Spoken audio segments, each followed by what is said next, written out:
नमस्कार और स्वागत है आपका कुल्हान यूनिवर्सिटी के सबसे बेस्ट यूट्यूब चैनल में। चैनल का नाम है झारखंड एग्ज़ाम पॉइंट।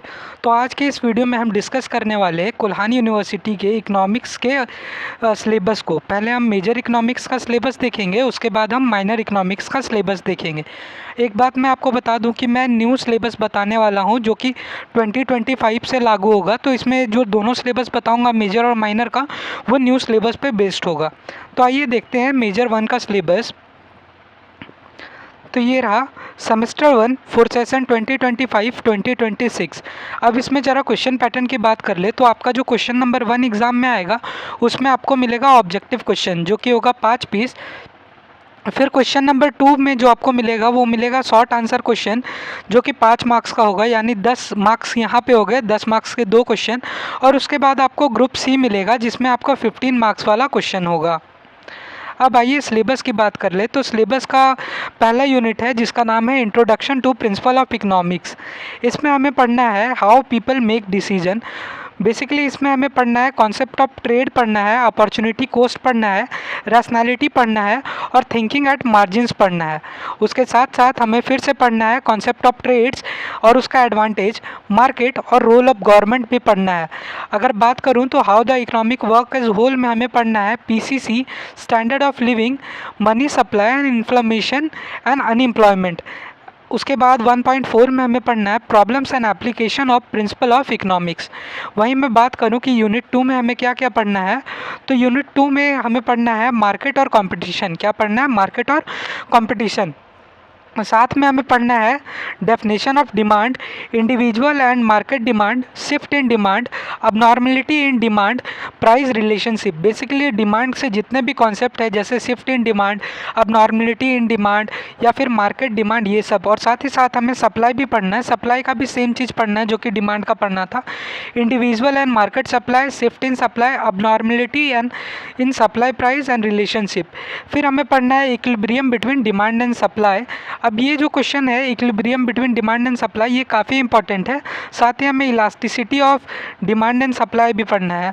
मॉड्यूल 3 की बात करें तो इसमें हमें पढ़ना है थ्योरी ऑफ कंज्यूमर चॉइस, जिसमें हमें मार्सेलियन यूटिलिटी एनालिसिस पढ़ना है, law of diminishing marginal utility पढ़ना है और law of equi marginal utility पढ़ना है। अब ये जो 3.1 है ये काफ़ी ज़्यादा इंपॉर्टेंट हो जाता है। यहाँ जो मार्सेलियन यूटिलिटी है सो ज़्यादा इंपॉर्टेंट है, law of diminishing marginal utility भी ज़्यादा इंपॉर्टेंट है और law of equi marginal utility भी ज़्यादा इंपॉर्टेंट है। इसके बाद हमें पढ़ना है इनडिफरेंस कर्व। क्या पढ़ना है? इनडिफरेंस कर्व, जिसमें इसका डेफिनेशन और प्रॉपर्टीज़ पढ़ना है। साथ ही साथ बजट लाइन भी पढ़ना है और कंज्यूमर इक्विलिब्रियम भी पढ़ना है कर्व में। चेंज इन कंज्यूमर प्रेफरेंस भी पढ़ना है due to change in price. उसके बाद हमें पढ़ना है substitution effect, income, price, income और ये सब का कर्व एनालिसिस भी देखना है। मॉड्यूल 4 की बात करें तो इसमें हमें पढ़ना है थ्योरी ऑफ प्रोडक्शन। क्या पढ़ना है? Theory of production. इसमें सबसे पहले तो हमें प्रोडक्शन फंक्शन का टाइप्स पढ़ना है, कैरेक्टरिस्टिक्स पढ़ना है और कॉन्सेप्ट पढ़ना है। साथ ही साथ production of decision of firm भी पढ़ना है, रिटर्न टू स्केल भी पढ़ना है, isoquant and isocost line पढ़ना है। ये काफ़ी ज़्यादा ज़रूरी टॉपिक है, isoquant and isocost line. फिर हमें प्रोड्यूसर इक्विलिब्रियम पढ़ना है जिसमें हमें सब चीज़ पढ़ना है, कॉन्सेप्ट, मेजरमेंट और with the help of isoquant and isocost lines भी पढ़ना है। फिर थ्योरी ऑफ कॉस्ट भी पढ़ना है जिसमें different type of cost to producer, shape of cost का पढ़ना है और रिलेशनशिप पढ़ना है एवरेज और मार्जिनल कॉस्ट के बीच में। अगर 5th यूनिट की बात करें तो इसमें हमें पढ़ना है फर्म्स इन कॉम्पिटिटिव मार्केट, जिसमें मीनिंग ऑफ कंपटीशन देखना है, feature of perfect competition, revenue of competitive firm. उसके बाद प्रॉफिट मैक्सिमाइजेशन भी पढ़ना है। साथ ही competitive firm supply curve in short term and long term दोनों पढ़ना है। अब ये रहा आपका इकोनॉमिक्स मेजर का न्यू वाला सिलेबस। मैं आशा करता हूँ कि आपको सिलेबस समझ में आ गया होगा। अब हम माइनर इकोनॉमिक्स की ओर देखने जा रहे हैं कि माइनर इकोनॉमिक्स में सेमेस्टर 1 में क्या क्या पढ़ना है। ये आपका एसी पेपर का अब मैं बताने वाला हूँ। अभी मैंने ये मेजर का बताया था, अब जो मैं बताऊँगा वो माइनर और एसी पेपर का होने वाला है। तो आइए देखते हैं semester 1 Kolhan university associated course 1, इसी कोर्स 1, इसे माइनर भी बोलते हैं। तो आपका भी फाइनल एग्ज़ाम 75 मार्क्स का होने वाला है और मार्क्स का डिस्ट्रीब्यूशन वैसे ही होगा जैसा मैंने ऊपर बताया। आइए सिलेबस को पढ़ लेते हैं।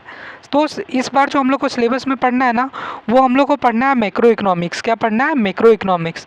तो आइए यूनिट 1 की बात कर लेते हैं जो है इंट्रोडक्शन टू इकोनॉमिक्स। इसमें कुछ बेसिक से सवाल आएंगे।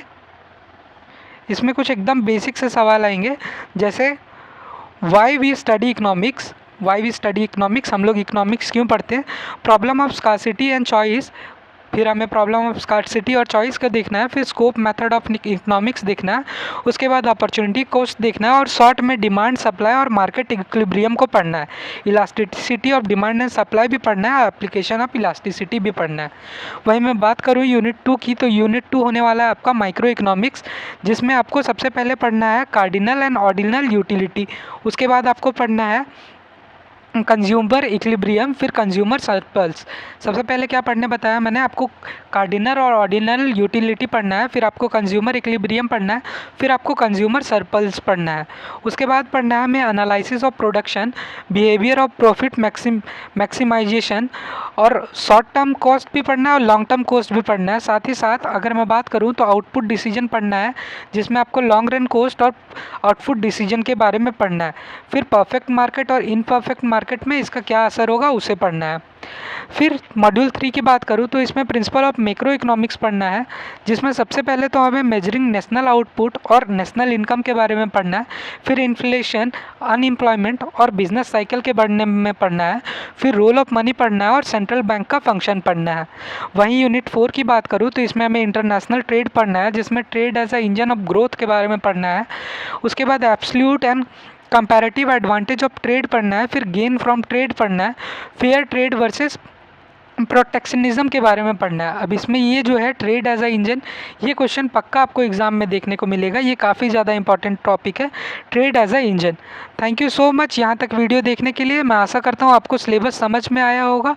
थैंक यू सो मच यहाँ तक वीडियो देखने के लिए। अगर आपको वीडियो पसंद आया हो तो प्लीज़ वीडियो को लाइक करें, चैनल को सब्सक्राइब करें और अपने उन दोस्तों के साथ भी शेयर करें जिन्हें लगता है कि इस वीडियो की सख्त ज़रूरत है। बेस्ट ऑफ द लक आपको एग्ज़ाम के लिए। मिलते हैं नेक्स्ट वीडियो में।